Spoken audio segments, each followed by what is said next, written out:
Saludos a todos, comenzamos con la lección 3 sobre mitos y realidades en cálculos hidráulicos para rociados automáticos y nos quedamos en el análisis de la clase anterior donde habíamos visto cómo este sistema estaba generando pérdidas de caudal de aproximadamente 35%, más del 30%, lo que se llama ineficiencias con respecto al caudal teórico que quisiéramos que desarrolle el sistema, que es 225 únicamente, ¿sí? Sin contar las mangueras.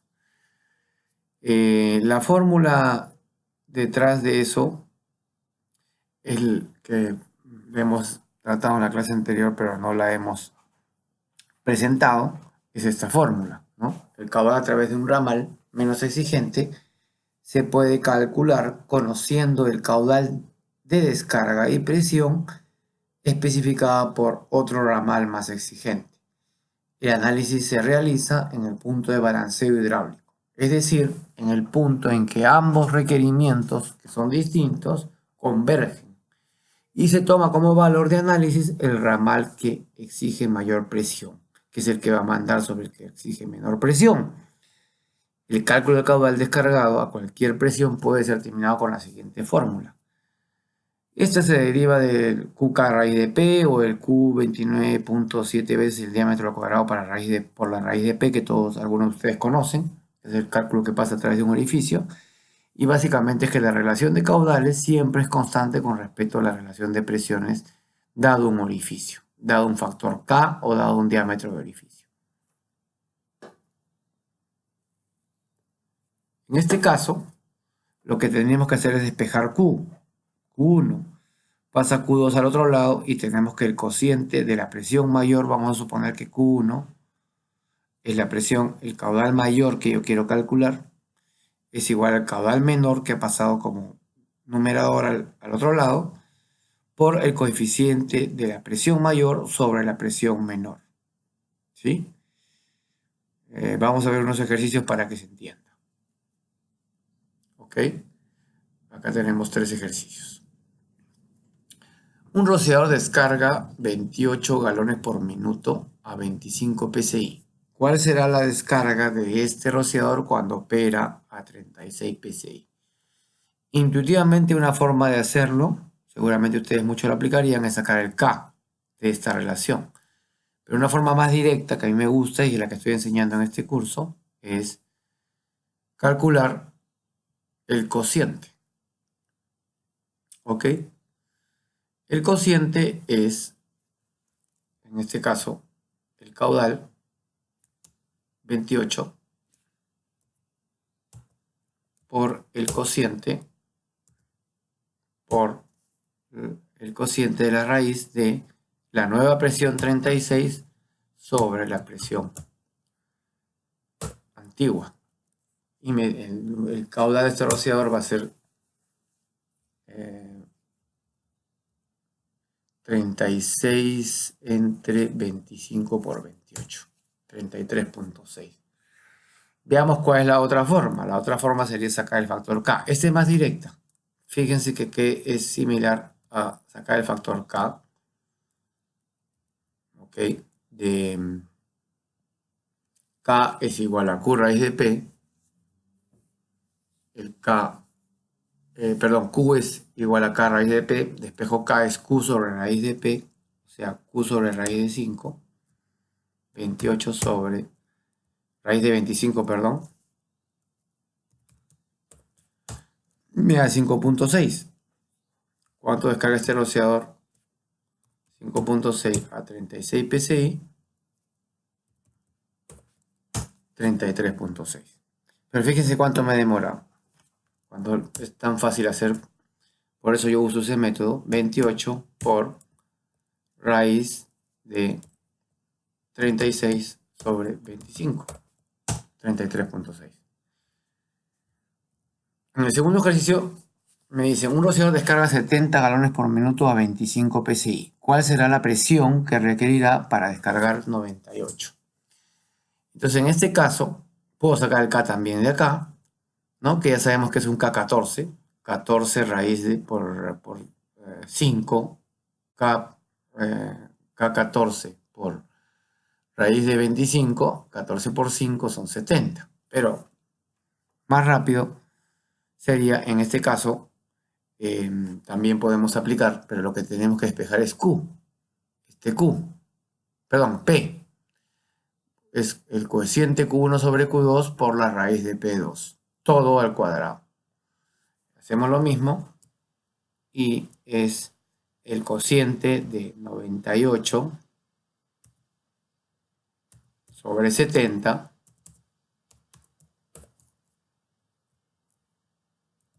multiplicado por la raíz de 25 y todo esto al cuadrado.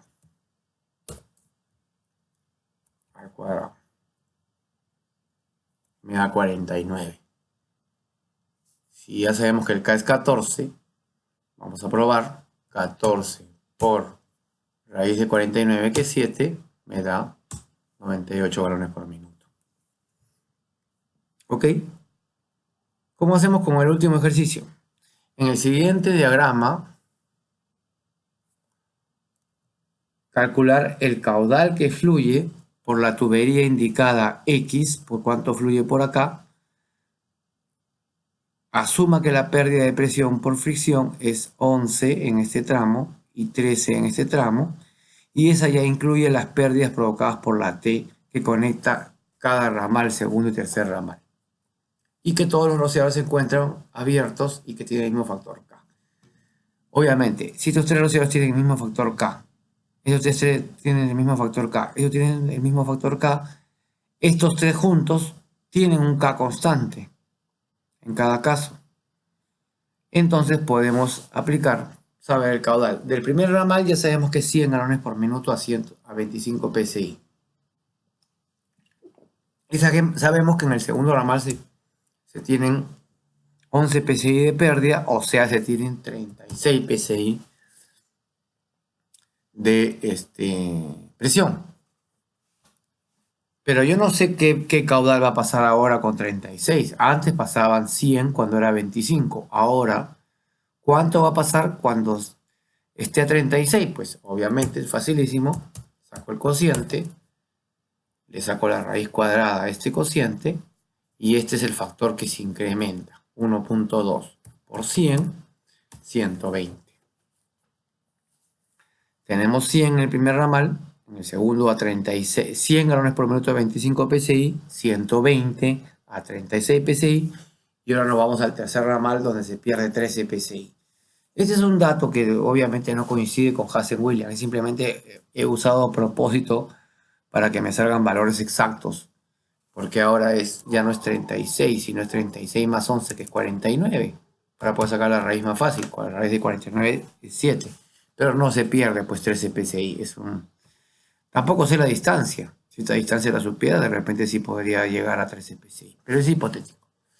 En el otro ramal se pierde 140. Entonces, ¿cuánto se pierde? Se pierde 100. ¿Cuánto que caudal fluye por X? 100 más 120 más 140, que son 360. ¿Ok? Si quieren lo podemos así. 100 más 100 para sacar un solo resultado, facilísimo, 100 por raíz de 36 entre 25 más 100 por raíz de 49 sobre 25. Acá tienen la respuesta, se las estoy dejando para que la tengan ahí guardada. 360 galones por minuto. Entonces, con esto se está entendiendo lo que es el balanceo hidráulico. Dado que acá me está saliendo 1.30, un poquito más de 1.30 galones por minuto, y que el caudal sin los rociadores es 556.32, ¿no? Que vimos en la clase anterior.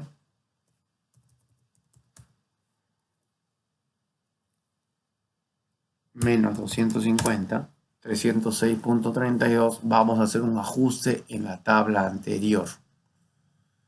En la tabla que teníamos hace un tiempo, donde estamos aumentando el factor de pérdida. ¿Sí? El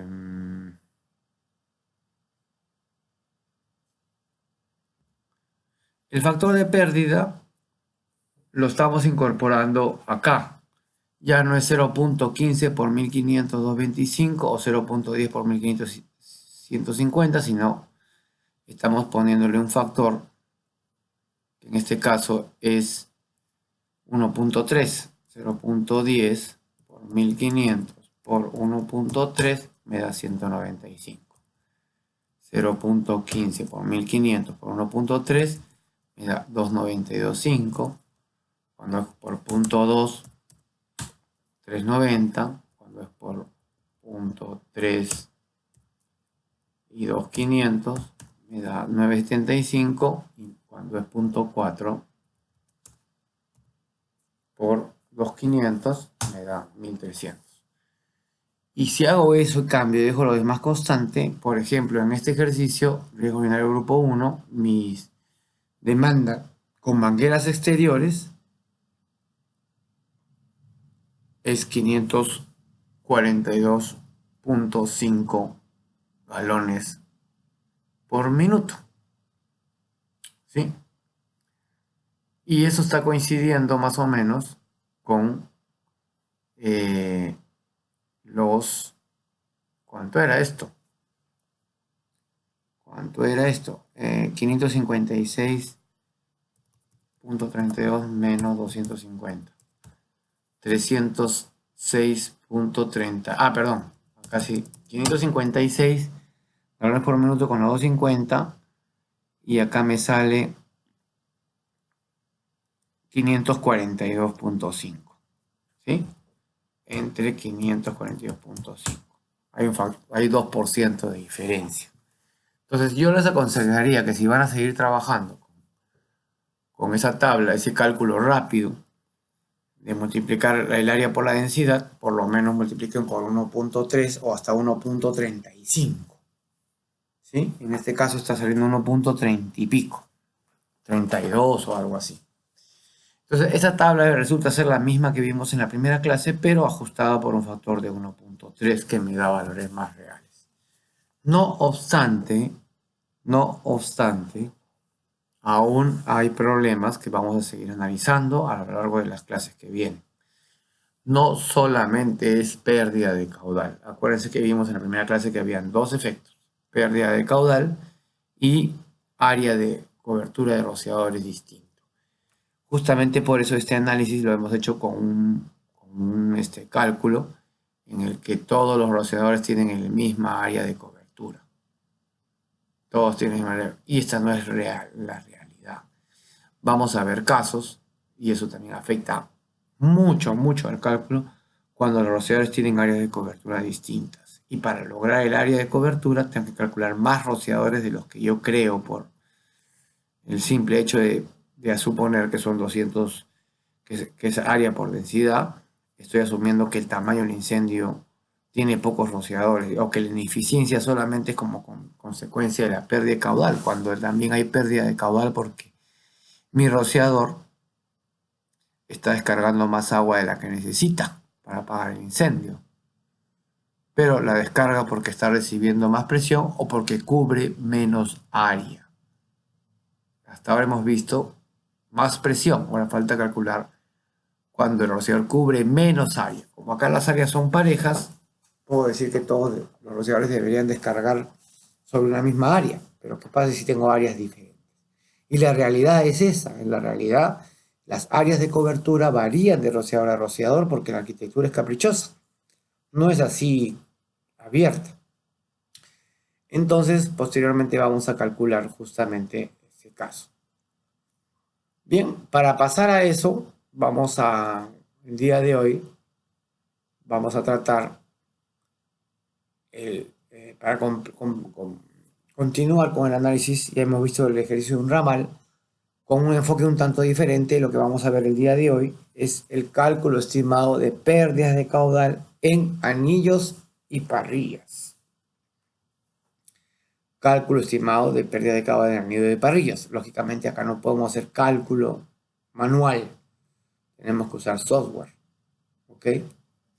Salvo los anillos, donde los anillos sí se pueden calcular por método manual.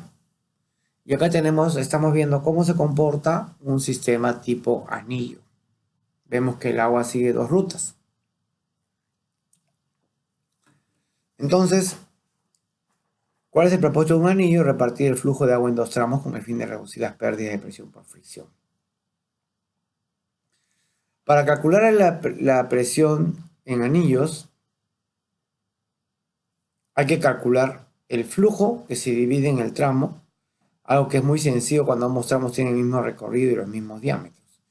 En este caso tenemos, por ejemplo, cómo calcular la presión y caudal de bombeo en el siguiente caso, donde por un tramo de 6 pulgadas y 100 pies se reparte en un anillo de 4 pulgadas, los dos con el mismo recorrido. O sea, los dos Weiser van a recorrer la misma distancia. Entonces no va a haber preferencia. En este caso, el caudal se reparte en la mitad, porque no va a haber diferencia. Y eso es muy sencillo. También pueden calcular el cálculo si se abre este anillo. Alguna vez algún cliente cortó un anillo porque fugaba el tubo y lo dejó ahí. Y todo el sistema completo falló. Porque obviamente si antes pasaban 125 galones por minuto para descargar este pitón de 250, 125 por acá y 125 por acá, ahora pasan 250 por acá cuando se rompió el anillo. Si hacen el cálculo, que es simplemente aplicación directa de Hazen-Williams, van a ver de que esta es una pérdida mucho mayor que en este caso. Y encima son 1000 pies. No vamos a resolver esos ejercicios, pero se los estoy dejando planteados. Y pueden hacer cálculos en los casos anteriores si el caudal se incrementa ahora en vez de 250 a 500, para que vean las diferencias.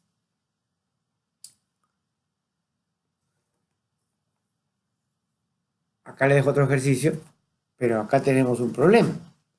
Acá el recorrido es 250 pies del Weiser 1 y el otro Weiser, el otro carro, tiene que dar toda una vuelta. ¿Sí? Este va a recorrer 1750 pies y este solamente 250. Obviamente ya no es mitad-mitad, ya no es mitad y mitad. Ahora es un porcentaje mayor de carros que prefieren irse por la ruta más corta. ¿Sí? Y pocos carros van a decidir darse toda la vuelta porque por acá está atorado. Todo el mundo prefiere esta ruta, pero alguno va a preferir, para llegar al mismo tiempo, darse toda la vuelta. ¿Ok? Ese es el principio detrás de la parrilla hidráulica, es el mismo, pero mucho más complejo, obviamente, con mucho más vectores.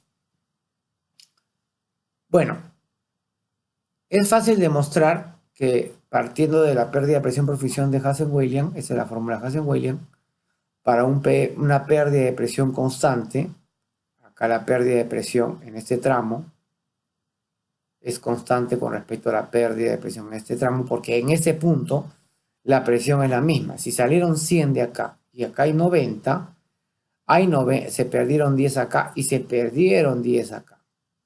¿Ok? Entonces, para una misma pérdida de presión por fricción,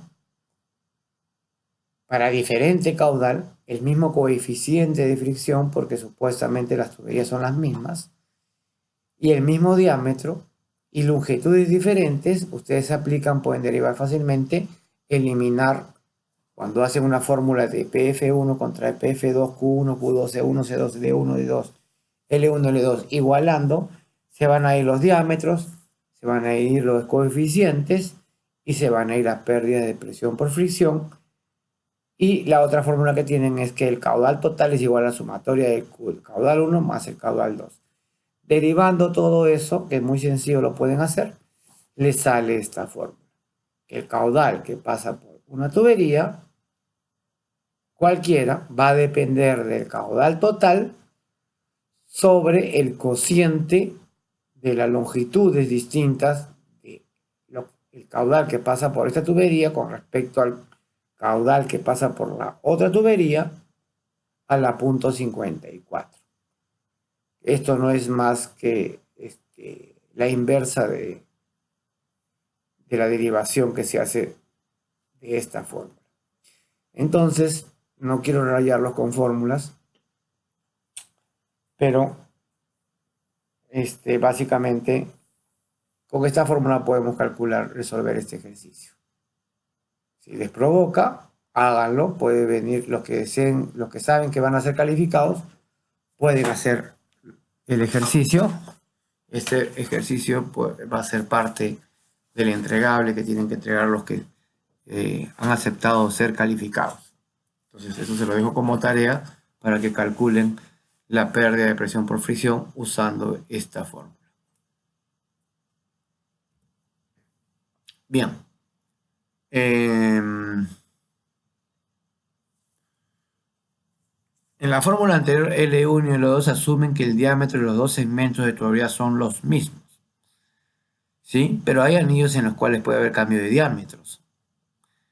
Hay muchas situaciones en las que pueden existir que los diámetros de los dos segmentos no son iguales. En estos casos debemos usar el concepto de largo equivalente.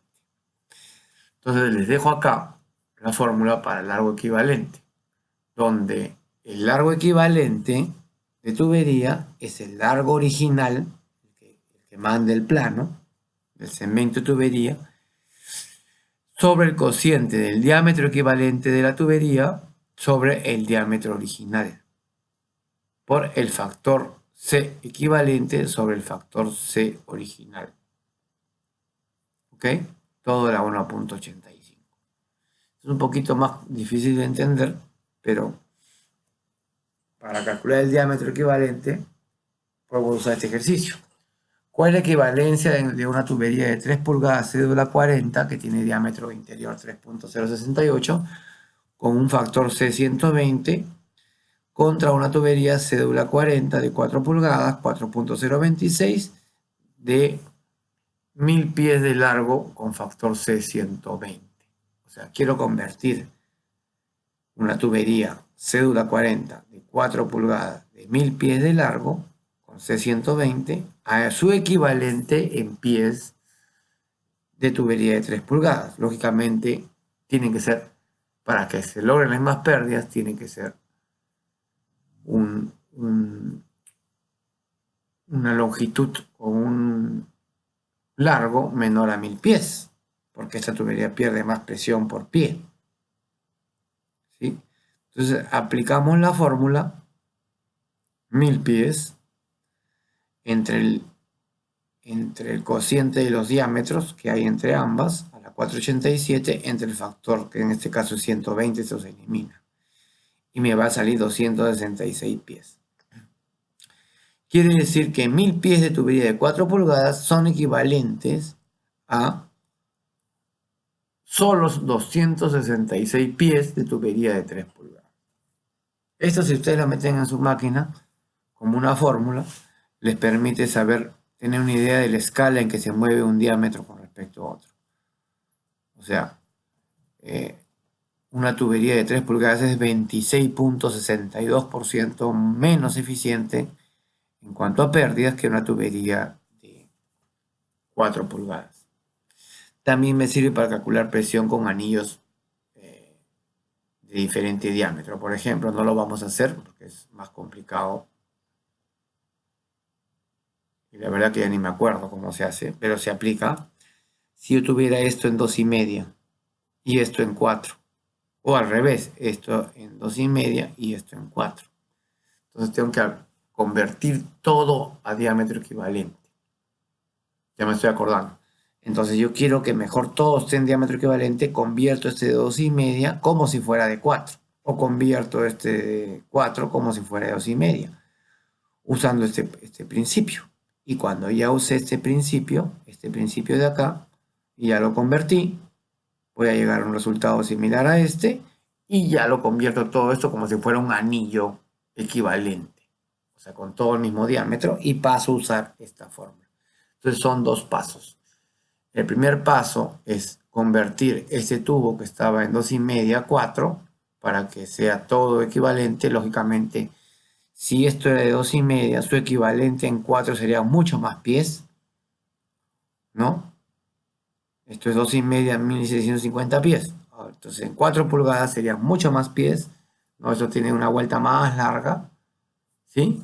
Pero una vez que ya está convertido todo en diámetro equivalente, puedo usar esta fórmula donde D1 es igual a D2 y se puede ir de acá. Seguro otra opción es no tocar D1 y D2, dejarlos como diferentes, pero seguro se complica un poco más la forma. Por lo menos de esa forma se puede calcular parrillas. Lógicamente los que tienen software de cálculo hidráulico son flojos, ¿sí? Porque el software tiene todas estas fórmulas metidas en el algoritmo. Pero a nivel académico, lo importante o lo más importante que quiero es no tanto que aprendan fórmulas, sino que entiendan lo básico o lo complicado que puede ser el software de cálculo hidráulico, que en realidad no es complicado, ya lo están viendo y lo están entendiendo. ¿Sí? No es tan complicado. ¿Ok? Bien, pasemos ahora a conocer un poquito cómo es un software de cálculo hidráulico. ¿Sí? Yo trabajo muchos años con el SHC, existen muchos software más, pero por diversas razones considero que esta es la mejor combinación entre precio y calidad que existe. El software SHC es un software con interfaz gráfica que me permite importar nodos desde AutoCAD y me facilita bastante el ingreso de data, que de otra forma con otros softwares hay que hacerlo de manera manual o con software muy costoso se puede hacer de manera automática a través del AutoCAD. La ventaja de este software es que lo puede hacer y es muy económico. Creo que está algo de $300 el software. ¿Okay? ¿Cuáles en general los componentes básicos a definir en un cálculo mediante software? Los que uno tiene que definir y que no define por lo menos el SHC son el análisis de riesgos, el área de diseño o la cantidad de rociadores que se van a abrir, el número de rociadores que se van a abrir por ramal. Estas cosas no las define. La distancia entre ramales hay que definirla, el diámetro de tuberías también hay que proponerlo, la longitud de tuberías y la definición de nodos. ¿Sí? La altura donde se encuentran esos nodos, esos puntos de trabajo, el material y coeficiente de fricción, el nodo que está cerrado o inactivo, el nodo que esté abierto o activo, la densidad de descarga de los rociadores abiertos, el caudal del rociador crítico, el más alejado hidráulicamente, la distancia entre rociadores. ¿Sí? Todos estos componentes tienen que ser definidos. El software, por lo menos el SHC, no permite trabajar si es que estas variables no son incorporadas en el análisis. ¿Ok? Entonces le toca al diseñador analizar su riesgo, calcular su área de diseño, cuántos rociadores se van a abrir, cuántos rociadores por ramal se deben calcular, qué distancia entre ramales existe, parte del diseño, qué diámetro de tubería proponen ustedes, qué longitud existen entre todas las tuberías que forman parte del sistema o de la red. La definición de nodo podrían usar automático, pero normalmente se puede definir para facilitar la revisión del cálculo por el revisor o el interventor. También hay que definir a qué altura están esos nodos o esos puntos imaginarios. El material, los nodos abiertos y cerrados, el coeficiente de fricción también tengo que definirlo, la densidad de descarga, el caudal de rociador y la distancia entre rociadores. Y qué componentes Sí me define el software, la nomenclatura de los nodos, la nomenclatura de las tuberías, el caudal de rociadores que se alcanza, efectivamente, el mínimo y el máximo, el promedio, la presión de los rociadores alcanzada, los márgenes de seguridad que me generan la bomba que he propuesto, porque la bomba también tengo que proponerla. Faltó decir en la anterior diapositiva que la bomba también hay que proponerla.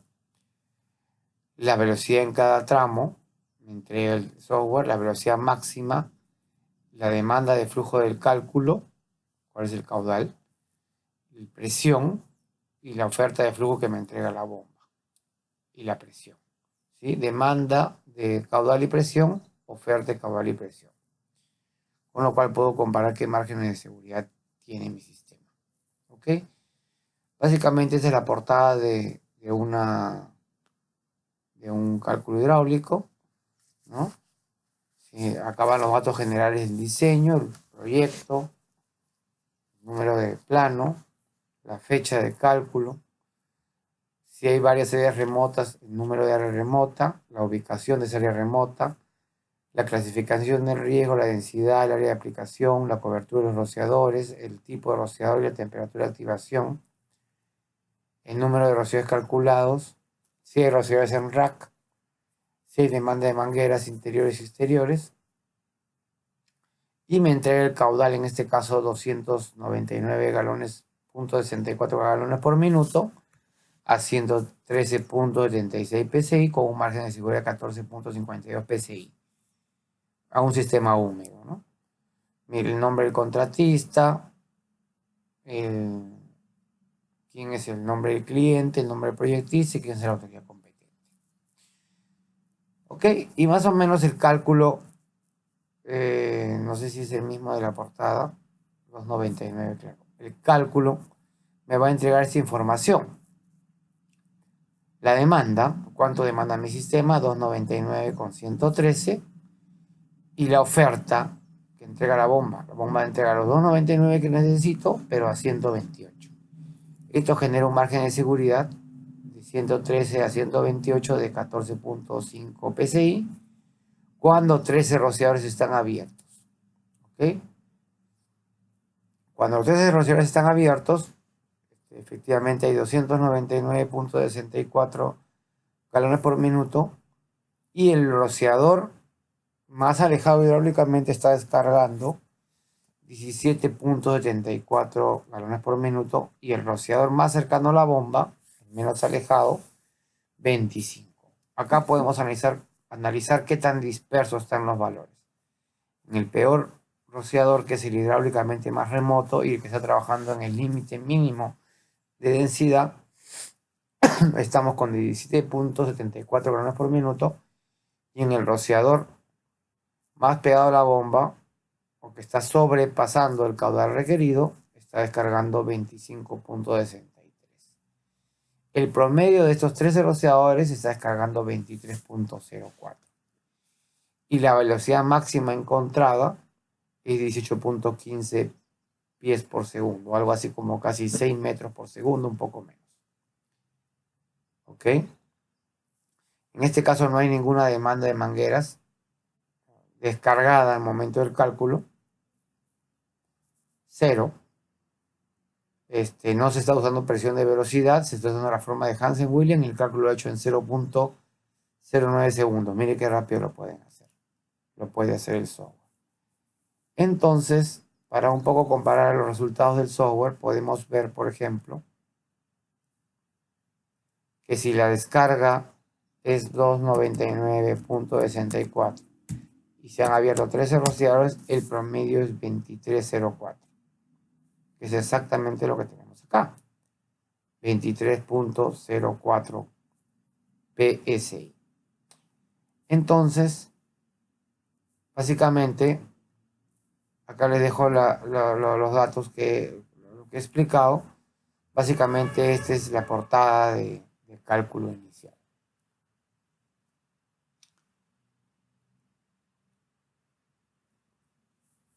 Para efectos de detalle, ya el software me va a entregar los nodos, a qué elevación están, por ejemplo, todos los nodos están, y ese dato yo tengo que ingresar a 10 pies con respecto a la bomba, y tienen estas presiones, ¿sí? Acá hay una descarga de 100 galones por minuto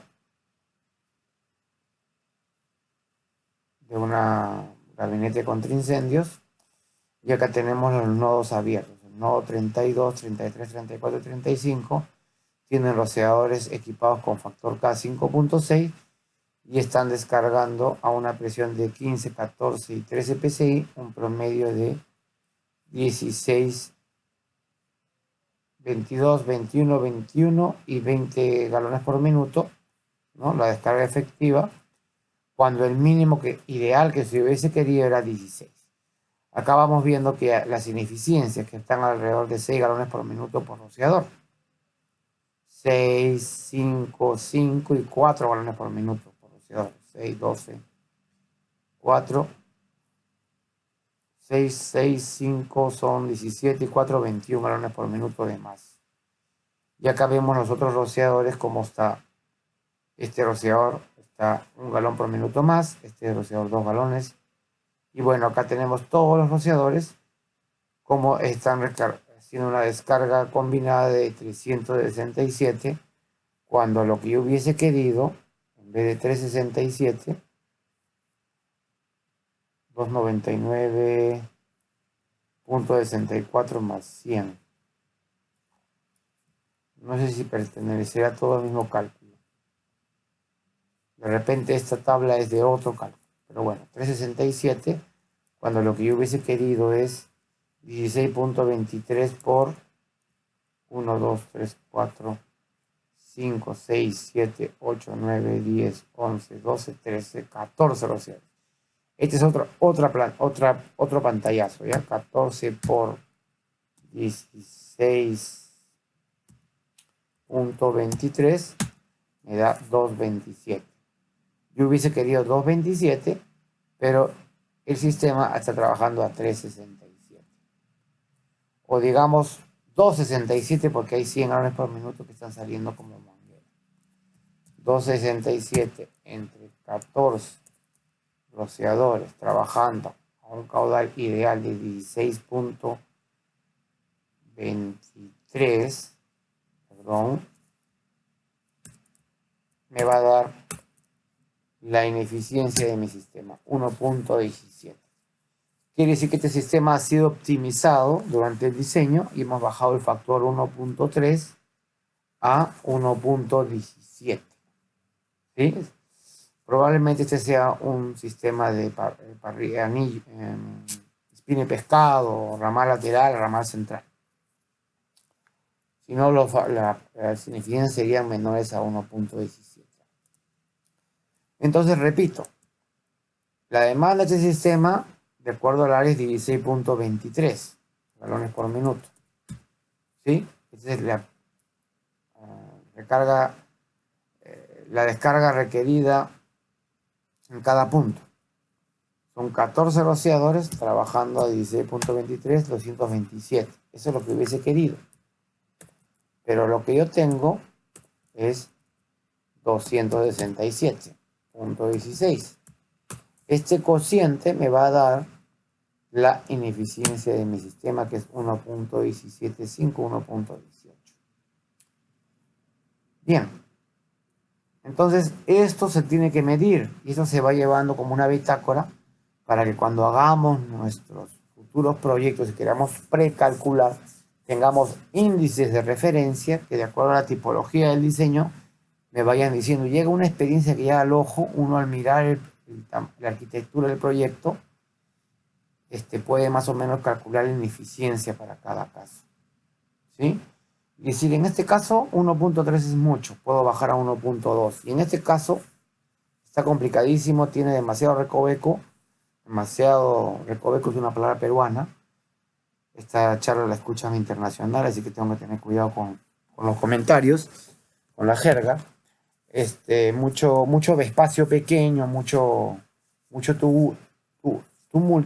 tugurio, voy a decirlo, o cuartos pequeños, o rociadores que no están logrando una cobertura eficiente, y me veo obligado a pensar que las ineficiencias van a incrementarse. ¿Ok? Bien, entonces, efectivamente acá tenemos también la denominación del nodo, la elevación. Los nodos inactivos están indicados sin ninguna descarga, 0, 0, 0, 0. Y los nodos activos con el factor K, ¿no? Nuevamente acá podemos ver el ideal y el alcanzado. Esta es la presión en la bomba, 90.69 psi. Y este es el caudal efectivamente descargado. Cuando hay un negativo, lo que quiere decir es que está ingresando agua al sistema. Esto en realidad es el nodo de la bomba, o sea, lo que está succionando la bomba y está entrando al sistema.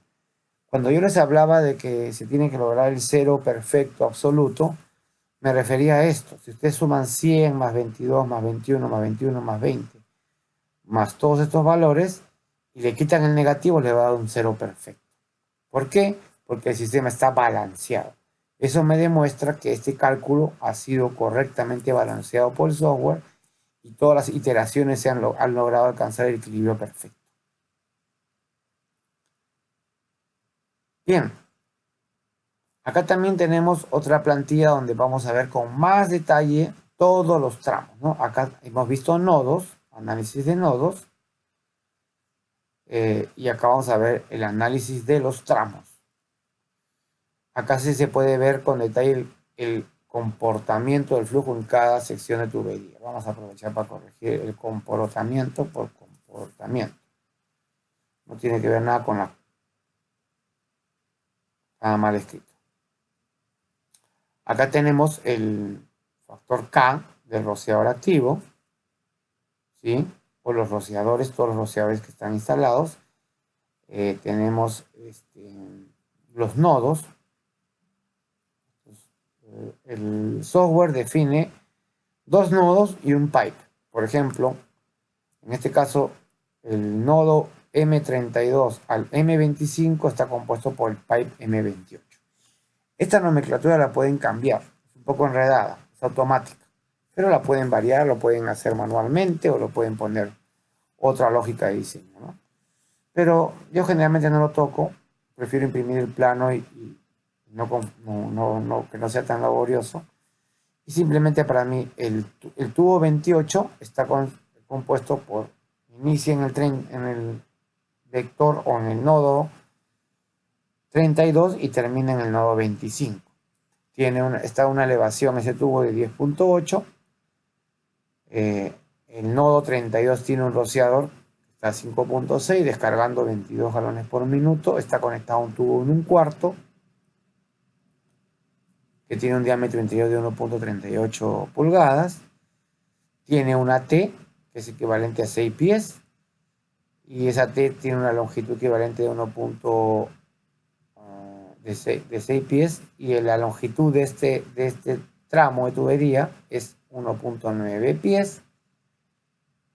Y en total, la longitud total que está generando es 7.9 pies. La tubería es cédula 40 con C120.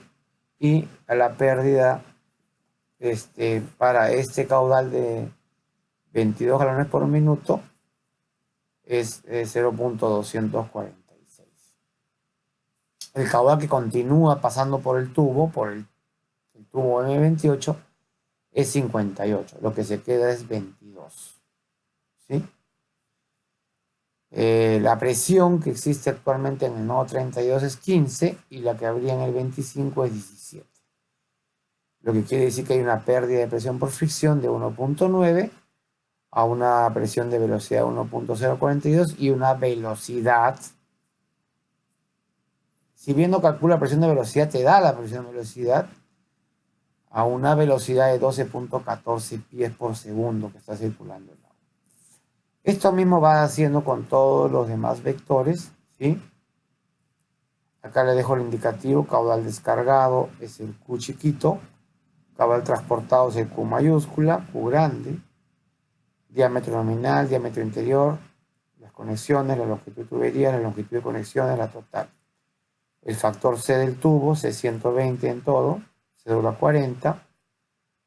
La pérdida de presión por unidad de medida, ¿no? por fricción. En este caso está en libras por pie. No sé si se puede cambiar a metros por kilogramos por centímetro cuadrado por metro. Bueno, no, creo que no. Solamente me permite trabajar con unidades americanas, creo. Aparte estamos acostumbrados a esas medidas, ¿no? Presión total, presión por fricción, presión por elevación. En este caso, si vemos que la presión por elevación es cero en todos los puntos, es que no ha cambiado de eje vertical esa tubería. Este software es de 2 dimensiones, ¿ya? Entonces la única forma de interpretar que ha habido un cambio de nivel es ver que la elevación tenga un valor distinto. Como vemos acá todo es 10.8 con respecto a la bomba, por eso el PE siempre es la presión por elevación, elevation pressure es cero siempre porque no ha habido cambio de eje. La presión por elevación es la misma. La presión por velocidad y la velocidad. Bien. Entonces, de esa manera, este software, muy sencillo, prácticamente me va a terminar dando los resultados.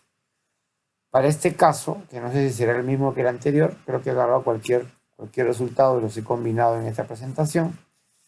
Mi bomba tiene una presión de 400 galones por minuto a 140 psi nominal, 400 a 140, ¿sí? Una presión estática a caudal cero de 160 y una presión a 800 galones por minuto. Le pueden meter cualquier dato, si quieren le pueden meter a 600. En este caso se le ha metido al doble. En realidad seguro le hemos metido a 600 y el software ha prolongado y ha llegado a 800. No creo que le haya dado este valor. Lo calculo automáticamente en realidad. Solamente yo tendría que darle este dato, 400 con 120 y el caudal cero, y este punto, el C, el software lo estima automáticamente usando el concepto del comportamiento logarítmico a la 1.85 que tiene generalmente las curvas de la bomba contra incendio. La otra opción es incorporar manualmente toda la curva de la bomba, todos los puntos más importantes. Pero en este caso se nota, al ver que está en 800, más del 150%, que yo no he ingresado el dato de la bomba al 150% del caudal nominal, sino he dejado que automáticamente el software estime más o menos a cuánto caería la presión basado en el comportamiento de la bomba en caudal nominal y el caudal C, que lo puede hacer el software. Lógicamente, no es el comportamiento real de la bomba.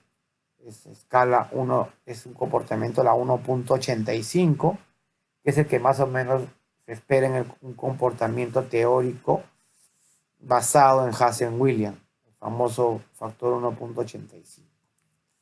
Esta hoja ya es logarítmica, por eso se ve la curva, se ve en línea recta, porque ya es una hoja logarítmica. Si se dan cuenta, de 100 a 200, este aumento de 100 solamente representa ese tamaño pequeño, y este de 100 es más grande, este de 100 más grande, este de 100 más grande, porque está creciendo en forma logarítmica a la 1.85. De esa manera se ve una línea recta cuando en realidad debería ser una curva. Y acá está la demanda de mi sistema a medida que se van abriendo los rociadores. Un rociador, 2, 3, 4, 5, 6 y el punto de trabajo que me define la demanda del sistema. Entonces tenemos la curva roja, que es la demanda del sistema, y la curva azul, que es la curva de suministro del sistema de bombeo. Esta es la apertura de los rociadores y el comportamiento de la bomba contra incendios. Y voy a ver acá el margen de seguridad en presión, o sea, cuánto más presión de la que necesito tengo, y acá el margen de seguridad en caudal. ¿Qué quiere decir eso? Que mi sistema en la peor condición posible necesita 80 psi, pero mi bomba en este punto de trabajo me está entregando 135 psi, o sea, 50 psi de margen de seguridad. Safety margin. Acá lo podemos ver. La demanda del sistema es 367,90 y la de la bomba es 400,140. Acá están los 50 psi de margen de sobrepresión. Aquí es importante mencionar que la NFPA no me permite volver a calcular cómo se comporta el sistema como consecuencia de que ahora está sometido a mucha más presión de la que necesito. Solamente me pide demostrar que cumplo. Pero lógicamente el sistema no va a funcionar así. El sistema no va a trabajar. Esta demanda, esta curva no va a ser la real del sistema. Porque lo estoy haciendo someter a mucha más presión. Entonces, esto no quiere decir que mi sistema va a trabajar a 367.20 galones por minuto. A 367.20 galones por minuto a 90 psi.